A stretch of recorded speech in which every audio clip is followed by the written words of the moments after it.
Les modèles numériques de terrain, n'est-ce pas, ils sont magnifiques pour représenter l'altitude, l'élévation, la topographie d'un terrain. À l'occasion du Day 15 du Saturday Map Challenge, j'ai créé cette cartographie de l'élévation de mon village. Le thème, c'est My Data. L'objectif donc de cette vidéo, c'est de vous montrer comment télécharger, comment avoir ou bien acquérir vos données d'altitude sans créer un compte sur Open Topographie, sans créer un compte sur USGS, mais juste créer une grille de points sur QGIS et aller sur un outil spécifique. Cet outil va vous donner les données d'altitude sur vos points. Et après, vous allez faire l'interpolation. Donc, en 3 étapes. Je vais vous montrer comment ça se passe. En passant, j'espère que vous adorez cette cartographie de l'altitude, de l'élévation de mon village de Lamande et que vous appréciez le nom de mon village. Alors, laissez pas moi le pouce en l'air et abonnez-vous si ce n'est pas fait. Donc, première chose, on va aller sur QGIS, on va créer un nouveau projet. Maintenant, pour me retrouver, je peux afficher un fond de carte. Donc, pour afficher un fond de carte, je vais utiliser Internet Quick Map Service. J'ai des tutos qui vous montrent comment créer cela. Si vous n'arrivez pas à vous retrouver, laissez un commentaire et je vous dis. Donc, Quick Map Service, OSM standard. Donc là, je vais zoomer sur mon village. Je sais exactement où ça se trouve mon village. Donc, c'est au Sénégal. Là, au Sénégal, c'est dans Diourbel. Dans Diourbel, c'est vers ce côté-là. Donc, ça y est là, mon village est ici. Je suis sûr que c'était sûr que j'allais le trouver. C'est magique. Et maintenant, ici, je vais créer une grille. Donc, je vais aller sur traitement, boîte à outils. Dans la boîte à outils traitement, je vais rechercher grille. Et dans grille, je vais prendre l'outil créer une grille. Et là, je vais prendre une grille pont de points. Et l'étendue de la grille, je vais juste cliquer pour prendre l'étendue actuelle. Et là, je vais dire que ma grille sera de 30 mètres. Je vais faire une grille de 30 mètres. Et voilà, c'est tout. Je vais exécuter. Ma grille est créée. Maintenant, je vais exporter ma grille. Donc, clic droit sur grille, exporter. Sauvegarder les en dessous. Donc, la grille, il faudra la exporter au format KML. OK? Donc, pas GeoPackage, pas n'importe quoi. Donc, dans le format, vous cliquez, vous prenez K-Hole Language. Là, je peux tout désélectionner et prendre uniquement l'idée. Voilà, c'est pour me simplifier les choses. Et là, je clique là et je vais aller, par exemple, le mettre dans bureau. OK, GPS vis et donc je vais l'appeler point Lamande. Voilà, je vais faire quelque chose de similaire. Point échantillon. Voilà. Et là, je vais faire OK et je vais ajouter ma couche. Voilà. Et là, je peux aller sur Internet. Donc, j'ouvre mon outil Internet.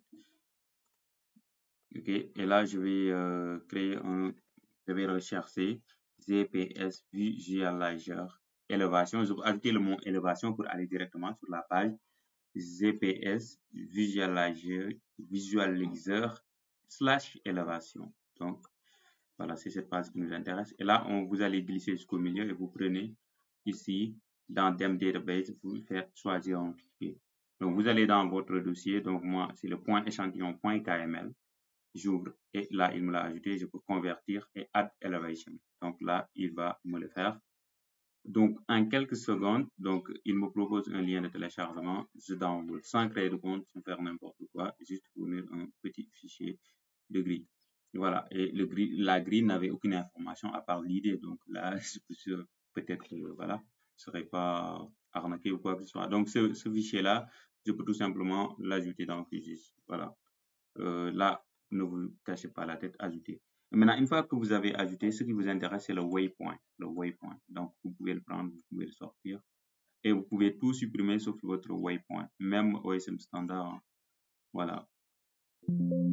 Maintenant, une chose très importante, là, on va faire l'interpolation. Pour faire l'interpolation, c'est important d'avoir un système de coordonnées intéressant. Donc là, on a un système de coordonnées 4326. Donc, on va le changer. Donc, on va aller sur vecteur, outil de gestion de données, reprojeter une couche. Et là, moi, je suis au Sénégal, je vais le reprojeter dans le système de coordonnées. Voilà, 32628. OK? Et là, je vais tout simplement exécuter. Maintenant, je vais faire l'interpolation. Je vais venir sur ma boîte à outils de traitement. Donc, traitement boîte à outils, comme d'habitude. Et là, je vais rechercher IDW. OK? Et là, je vais prendre interpolation IDW. Donc, ce sera ma couche reprojetée et la valeur d'élévation. Là, je clique sur plus et tout est OK. Coefficient de P, je ne sais pas. Je laisse comme ça, le puissant. L'emprise, je vais dire, je vais cliquer sur la flèche, je vais faire calculer depuis la couche, reprojeter. Voilà. Et là, je vais lui dire, je vais lui donner la résolution, la taille du pixel. Donc, j'avais choisi 30 mètres. Donc, pour respecter les choses, je vais choisir encore 30. Oups, pardon. Donc, je vais mettre 30 sur taille X et 30 sur taille du pixel Y. Voilà, ça a été fait. Voilà, j'aurai 30 en ligne, etc. Là, je peux faire exécuter. Voilà, une fois que c'est fait, je vois que j'ai mon modèle numérique de terrain, un gros blabla.